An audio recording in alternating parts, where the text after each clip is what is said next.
아시죠? 사이즈가 되는 것이고요. 자, 그러면 이 스케줄에 따라서 진행을 하는데 처음 발표해 주실 죄송합니다.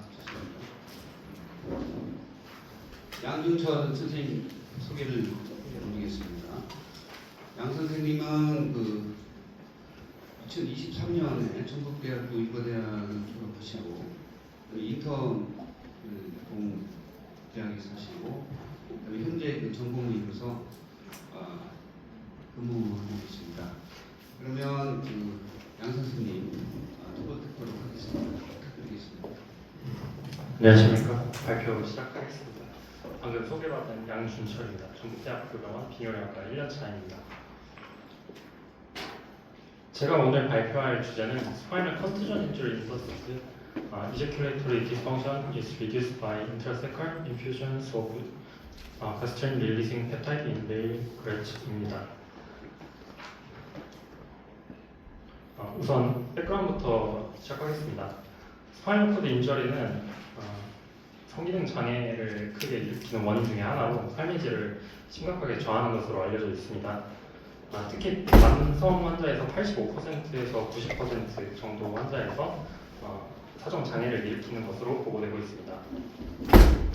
이제큘레이션은 크게 두 단계, 즉 세미널 베지클에서 유레스라로 정액이 이동하는 에미션 단계와 벌브 카버너서스 머슬의 수축을 통해서 정액이 외부로 배출되는 익스펄전 단계로 구성되게 됩니다. 이 두 단계는 모두 척수 내 스파이널 이제큘레이션 제너레이터, 즉 SEG라는 회로에 의해서 조절되게 됩니다.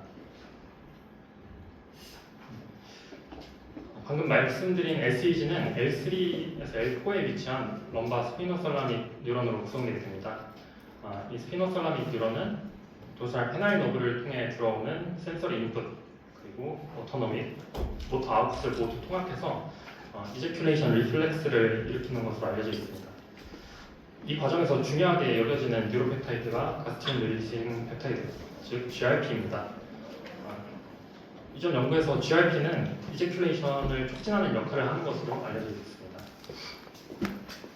만약에 스파이널 코드 인저리가 있는 경우에는 이제 디센딩 패스웨이가 손상을 입으면서 럼바 스파이노설라믹 뉴런에서 GRP의 생성이 감소하게 되고, 이러한 GRP의 감소가 이제큘레이션의 디스펑션을 일으키는 주요한 원인 중에 하나로 추정되고 있습니다.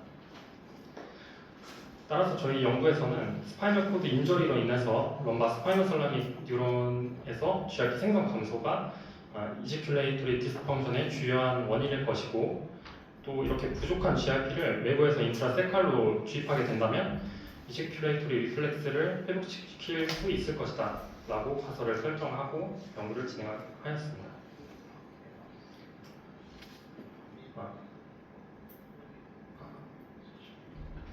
모든 실험은 스프라그 덜리렛을 대상으로 진행하였습니다. T6에서 T7V의 라미넥토미를 시행하고 200kg의 충격을 줘서 스파이널 코드 인저리를 발생시켰고, 샴그룹에서는 라미넥토미만 시행하고 컨투전을 주지 않고 비교하였습니다.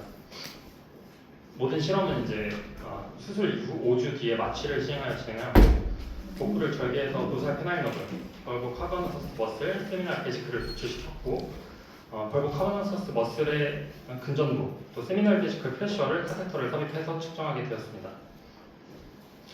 첫 번째 트라이얼에서는 이제 셀라인을 인터테클로 주입하고 10분간 평가하였고, 그 이후에 10초 동안 도살 페나일 너브를 자극하고 90초간 평가하였습니다. 1시간 동안 휴식하고 난 뒤에 GRP를 투입해서 똑같은 과정을 반복해서 평가하였고요. 총 3가지 실험을 진행하였습니다. 우선 첫 번째 실험에서는 T8 레벨에서 어큐트 스파이널 트랜스크션을 시행해서 수프라 스파이널 인풋을 제거한 뒤에 평가를 하게 되었습니다.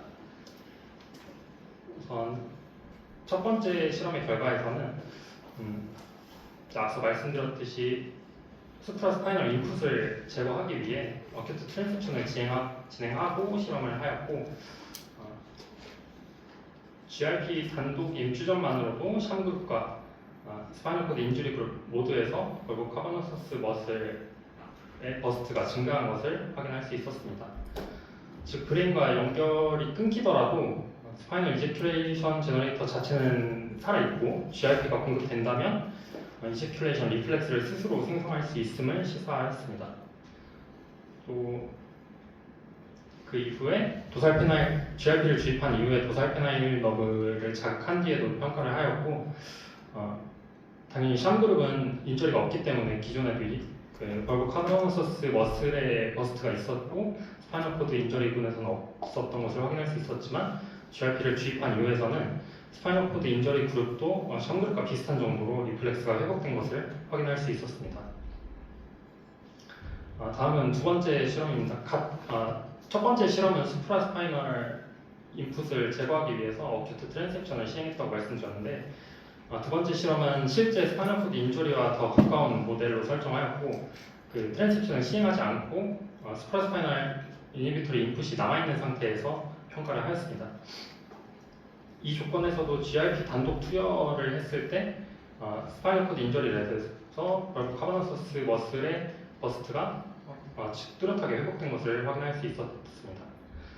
다만 에미션을 반영하는 세미널 베지클 프레셔 이벤트는 상대적으로 덜 회복되는 것을 보였습니다.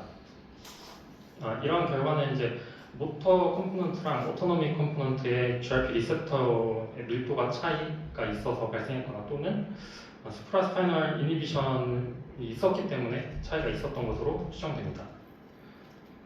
도살페나일 너브 GRP를 투여하고 도살페나일 너브 자극도 병행을 하게 된다면 스파이널 코드 인저리 군에서도 강한 이제큐레이터리 리플렉스가 유도되었습니다. 세 번째 실험에서는 두 번째 실험과 같은 방식으로 진행을 하였고 다만 이제 이전 실험에서는 0.2 나노몰을 투여하였는데 세 번째 실험에서는 각각 0.08 나노몰, 0.03 나노몰을 투여해서 용량 반응 평가를 시행하였습니다. 0.08 나노몰을 투여했을 때는 일부 동물에서 미닝풀한 벌브 카보노서스 머슬의 버스트가 나타났지만 0.03 나노몰에서는 효과가 거의 없는 것을 확인할 수 있었습니다.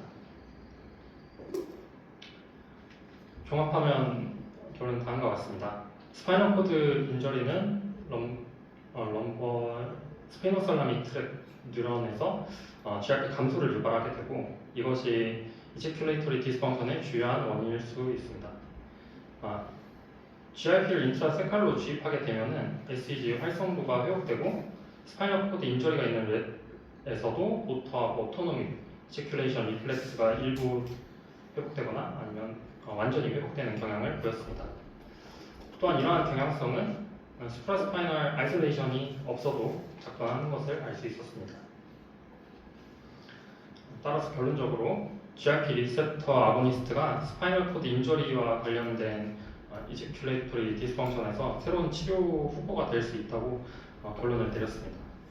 추후 GRP 리셉터의 정확한 위치를 평가할 필요가 있겠고 또 스파이널 코드 인저리 이후에 GRP 리셉터의 분포의 변화 또 GRP 이외에도 다른 그 뉴로펩타이드 말하자면 엔케팔린 등과 같은 다른 뉴로펩타이드의 역할을 규명하는 추가적인 연구가 필요할 수 있겠습니다.